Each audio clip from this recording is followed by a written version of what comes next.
महात्मा गांधींच्या जयंती दिवशी समाज माध्यमांमध्ये त्यांच्या मृत्यूची चर्चा जास्त होते, कारण त्यांचा मृत्यू नैसर्गिक नव्हता. नथुराम गोडसे नावाच्या व्यक्तीनं गांधीजींची हत्या केली होती. 30 जानेवारी 1948 रोजी त्यानं महात्मा गांधींवर गोळ्या झाडल्या होत्या. त्या घटनेनं तेव्हा संपूर्ण देश हादरला होता. नथुरामनं देशद्रोही काम केले असं समजून तेव्हाच्या न्याय व्यवस्थेनुसार त्याला त्याच्या कृत्याची गंभीर शिक्षाही देण्यात आली होती. खरं तर तेव्हापासूनच गांधींना मानणारा एक वर्ग नथुरामला देशद्रोही मानतोय, तर काही प्रकार हिंदुत्ववादी लोकांकडून नथुराम गोडसेचा देशभक्त म्हणून गौरव केला जातोय. अगदी काल परवा सुद्धा जळगावच्या अमळनेर गावात एका उत्सवादरम्यान नथुराम गोडसेच्या फोटोची मिरवणूक काढून त्याच्या नावाचा जयघोष करण्यात आल्याची घटना घडली. एवढंच काय, आज गांधी जयंती असून सुद्धा कित्येक जणांनी मोबाईलला नथुराम गोडसेचे व्हॉट्सअप स्टेटस ठेवलेले आहेत. पण प्रश्न असा आहे की यातलं नथुराम गोडसेचं खरं रूप कोणतं? आजकाल हिंदुत्ववादी म्हणतात तसा तो खरंच देशभक्त होता की देशद्रोही? उच्च शिक्षित असलेला नथुराम, जो कधी काळी गांधींना त्याचा आदर्श मानत होता, तोच पुढे जाऊन गांधींचा मारेकरी कसा बनला? त्याला गांधीजींबद्दल एवढा राग का होता? या सगळ्या प्रश्नांची उत्तरं आज आपण जाणून घ्यायचा प्रयत्न करणार आहे. नमस्कार, मी सचिन आणि तुम्ही बघताय विशेष भारी. मंडळी, सुरुवात आपण नथुराम गोडसे याच्या जीवन प्रवासापासून करू. तर नथुरामचं खरं नाव होतं रामचंद्र. त्याचा जन्म पुणे जिल्ह्याच्या बारामती गावात चित्पावन ब्राह्मण कुटुंबात झाला. त्याचे वडील विनायक वामनराव गोडसे हे पोस्ट खात्यात कामाला होते, तर आई लक्ष्मी गोडसे या गृहिणी होत्या. आता रामचंद्रचं नाव नथुराम पडण्याची पण एक ऐकीव गोष्ट आहे. त्याचं झालं असं की रामचंद्रच्या आधी जन्मलेल्या 3 मुलांचं अकाली निधन झालं होतं.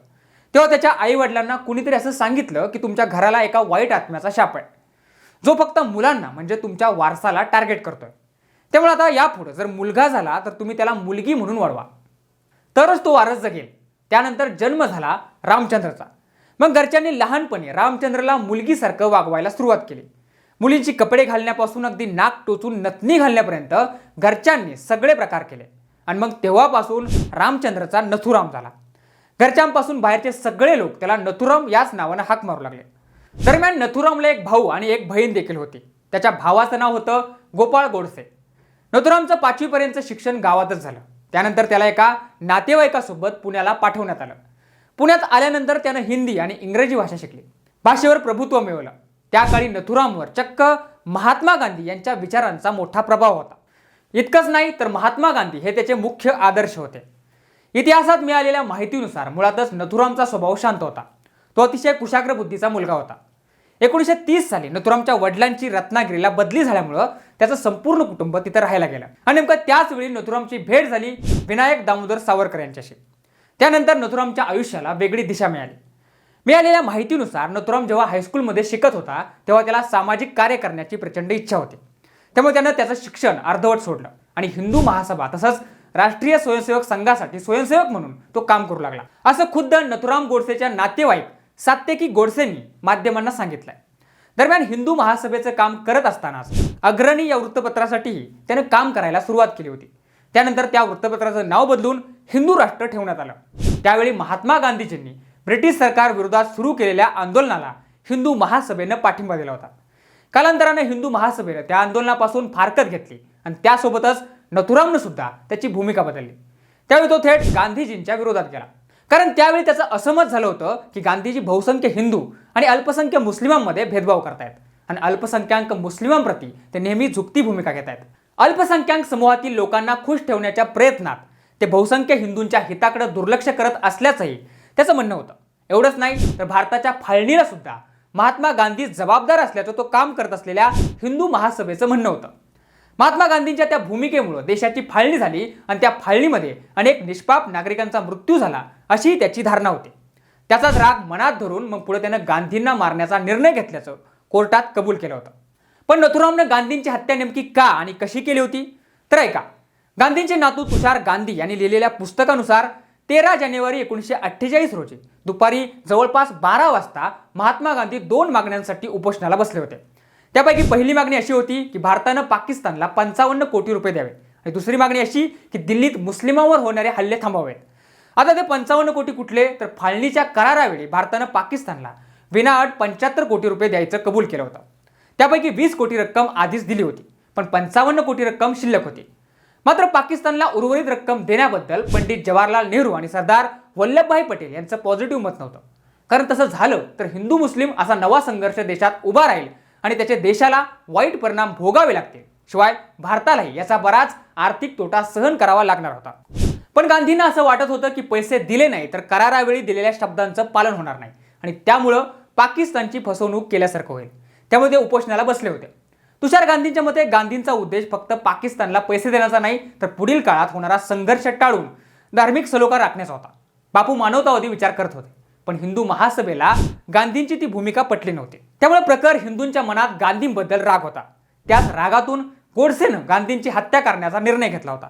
तुषार गांधींच्या मते 18 जानेवारी 1948 रोजी दिल्लीच्या बिर्ला भवनमध्ये गांधींची जी प्रार्थना सभा होती त्या सभेदरम्यानच गांधींना संपवण्याचा प्लॅन आखण्यात आला होता. त्यासाठी काही मारेकरी दिल्लीला येऊन पोहोचले सुद्धा होते. एका हॉटेलात त्यांनी मुक्काम केला होता. साधारण 20 जानेवारीला दिगंबर बडगे नावाचा माणूस गांधींना मारणार होता, पण प्लॅन फसला. 1944 साली साताऱ्याच्या पाचगणी गावात महात्मा गांधी यांची प्रार्थना सभा सुरू होती.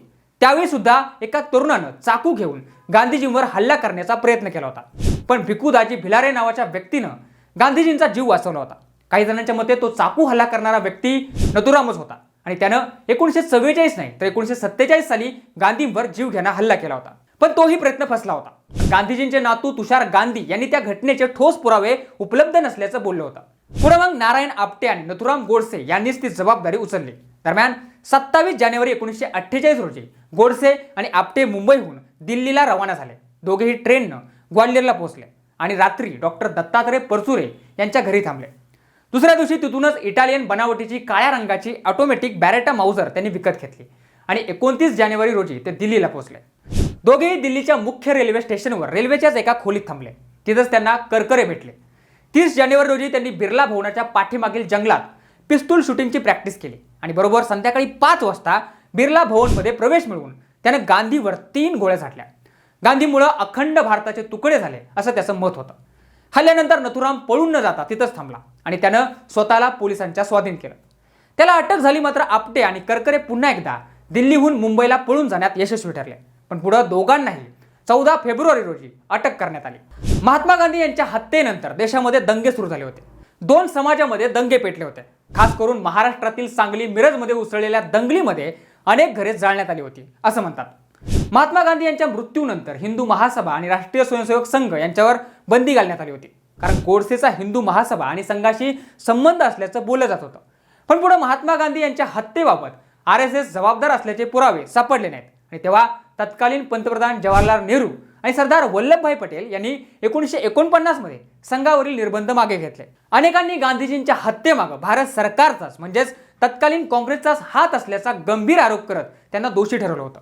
त्यावेळी तत्कालीन सरकारवर भयंकर टीकाही झाली होती.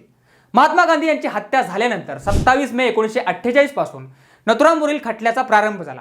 न्यायालयात नथुरामनं स्वतःचा बचाव करण्याचा कोणताही प्रयत्न केला नाही. त्यानं सुनावणी दरम्यान हसत हसत महात्मा गांधी यांची हत्या केल्याचं मान्य केलं. त्या खटल्याची शेवटची सुनावणी 8 नोव्हेंबर 1949 मध्ये झाली. त्यामध्ये नथुरामला 15 नोव्हेंबर रोजी फाशी देण्यात यावी असा निकाल देण्यात आला. त्या गुन्ह्यामध्ये नथुराम सोबत नारायण आपटे देखील आरोपी होता. त्यामुळे त्याला देखील देहदंडाची शिक्षा सुनावण्यात आली. तर विष्णू करकरे, मदनलाल पाहवा, शंकर किष्टया, गोपाळ गोडसे आणि दत्तात्रय परचुरे या साथीदारांना जन्मठेपेची शिक्षा सुनावण्यात आली होती. न्यायमूर्ती आत्माचरण यांनी सर्व दोषींना शिक्षा सुनावली होती. त्या प्रकरणी सावरकरांचंही नाव समोर आलं होतं, पण नंतर न्यायमूर्तींनी सावरकरांची निर्दोष मुक्तता करत त्यांना तात्काळ सोडण्याचे आदेश दिले होते. दरम्यान शिक्षा सुनावल्यानंतर नथुरामला शेवटची इच्छा विचारण्यात आली. तेव्हा नथुराम म्हणाला होता की त्याच्या मृत्यूनंतर त्याच्या अस्थींचं विसर्जन करू नये. जेव्हा भारत आणि पाकिस्तान पुन्हा एकत्र होतील म्हणजे अखंड भारत होईल, तेव्हा सिंधू नदीमध्ये त्याच्या अस्थींचं विसर्जन केलं जावं. पण त्याची ती इच्छा कधीच पूर्ण झाली नाही. जेलमध्ये असताना नथुरामनं वाय आय किल्ड गांधी हे पुस्तक लिहिलं. ज्या दिवशी नथुरामला शिक्षा सुनावली त्याच्या आदल्या दिवशी त्यानं 80 पानांचा जबाब नोंदवला. त्यामध्ये आपण महात्मा गांधी यांची हत्या का केली याचा सविस्तर खुलासा केला होता. नथुरामने एका जागी 5 तास उभं राहून तो जबाब न्यायालयात वाचूनही दाखवला होता. त्याने सांगितलं की केलेल्या कृत्याचा मला कोणताही पश्चाताप नाही. मला गांधींच्या कार्याबद्दल आदर होता, म्हणून तर मारण्याआधी मी गांधींना नमस्कार केला होता. परंतु नथुरामच्या पुस्तक प्रकाशनावर बंदी घालण्यात आल्याचं समजतंय. गांधी हत्येनंतर नथुरामला देशद्रोही म्हणून ओळख मिळालेली होती, जी आजपर्यंत कायम आहे. पण अलीकडे नथुराम गोडसेला देशभक्त ठरवण्याचा वेळोवेळी प्रयत्न केला जाऊ लागलाय. अगदी कालीचरण महाराजांनी तर स्टेजवरून गोडसे जी को मेरा नमन हे म्हणत हातही जोडले होते. त्याचप्रमाणे आजवर नाटक आणि सिनेमाच्या माध्यमातून नथुराम गोडसेची देशभक्त म्हणून छबी उभी करण्याचे सातत्याने प्रयत्न होत आहेत. गोडसेला ज्या दिवशी फाशीची शिक्षा झाली तो दिवस त्याचे समर्थक बलिदान दिवस म्हणून साजरा करतानाही दिसून आलेत. मध्य प्रदेशात तर गोडसेचं मंदिर बनवण्याचा प्रयत्न केला गेला, पण तिथल्या राज्य सरकारनं त्यावर बंदी घातल्यामुळं ते मंदिर झालं नाही. पण तुम्हाला नेमकं काय वाटतंय? गांधींना मारणारा गोडसे हा देशभक्त होता की देशद्रोही? तुमची मतं आम्हाला कमेंट करून नक्की सांगा. जर व्हिडिओ आवडला असेल तर लाईक आणि शेअर करा. सोबतच आपल्या विशेष भारी या यूट्यूब चॅनेलला सबस्क्राईब करा. आणि जर हा व्हिडिओ तुम्ही फेसबुकवर बघत असाल तर तिथंही आम्हाला फॉलो करायला अजिबात विसरू नका. धन्यवाद.